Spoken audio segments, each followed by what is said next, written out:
सो आज के टाइम में आईपीएल एक बहुत ही वेल हाइप्ड टूर्नामेंट है और इसका fan base all over world फैला हुआ है और ये वर्ल्ड की वन ऑफ रिचेस्ट लीग में से भी एक है। तो इतनी सारी अचीवमेंट्स के पीछे कहीं ना कहीं आईपीएल में यूज्ड टेक्नोलॉजी का भी बहुत बड़ा हाथ है, जो आईपीएल के फैंस को बहुत ही तगड़े तगड़े एक्सपीरियंस देता है। और अगर ये टेक्नोलॉजीज आईपीएल में यूज ना होती तो शायद ही आईपीएल का इतना क्रेज होता आज के टाइम में, और शायद ही आईपीएल वर्ल्ड की वन ऑफ रिचेस्ट लीग होती, और शायद ही आईपीएल आज इतना सक्सेसफुल होता। बट रुको रुको रुको, ये टेक्नोलॉजीज है कौन सी? तो आज बहुत सी चीजों के ऊपर से पर्दा उठने वाला है। आप जो ये टीवी पर छोटी छोटी क्लिप्स देखते हो, उसको शूट करने में कितनी मैथ्स लगती है, कैसी कैसी टेक्नोलॉजी यूज होती है, कितना पैसा लगता है, आप सोच भी नहीं सकते। Hashtag behind the brains. So आज बात होने वाली है आईपीएल में यूज्ड टेक्नोलॉजीज के बारे में, जो आपके एक्सपीरियंस को 10x नहीं 20x नहीं सीधा 1000x तक बढ़ा देती है। तो चलिए शुरू करते हैं। सो ऑलमोस्ट हर इंडियन घर में एक ना एक क्रिकेट फैन होता ही है, बट हर एक क्रिकेट फैन को स्टेडियम में जाकर टीम को चीयर करने का मौका नहीं मिलता है, जैसे मैं। तो उसके पास लास्ट ऑप्शन यही बचता है,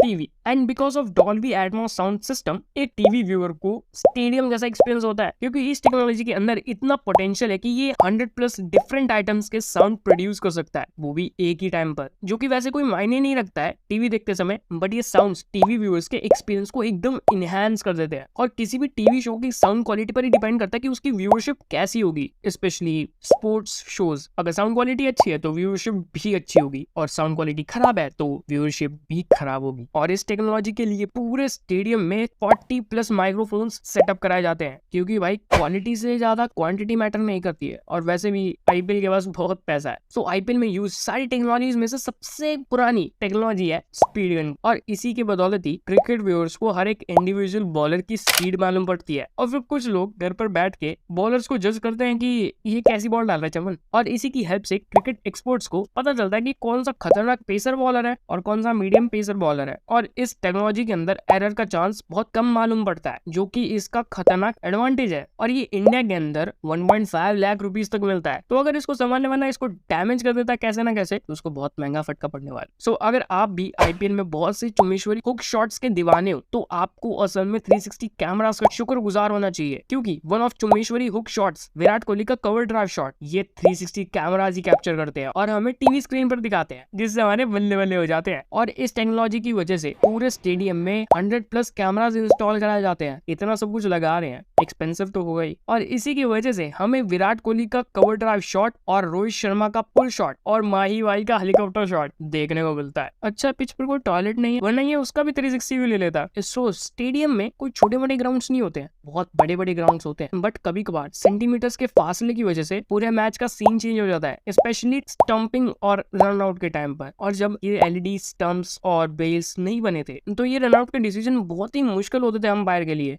but because of this LED stumps and bells technology, run out और बैटर की स्टंपिंग की एक्यूरेसी को बहुत हद तक बढ़ा दिया गया है। और ये व्यूअर्स के लिए भी बहुत फायदेमंद है, क्योंकि यहाँ पर थर्ड अंपायर अपने डिसीजन पे विचार ही कर रहा होता है, वहाँ पे फैंस नाचना शुरू कर देते हैं। सो हॉकाई टेक्नोलॉजी बैट्समैन के एलबीडब्ल्यू के जजमेंट में अंपायर को बहुत हेल्प करता है। और आपने ये वाली फुटेज तो देखी होगी, जब अंपायर बैट्समैन को एलबीडब्ल्यू आउट दे देता है, तो इसमें भी हॉकाई टेक्नोलॉजी का यूज होता है। तो आपने ये आवाज तो सुनी होगी,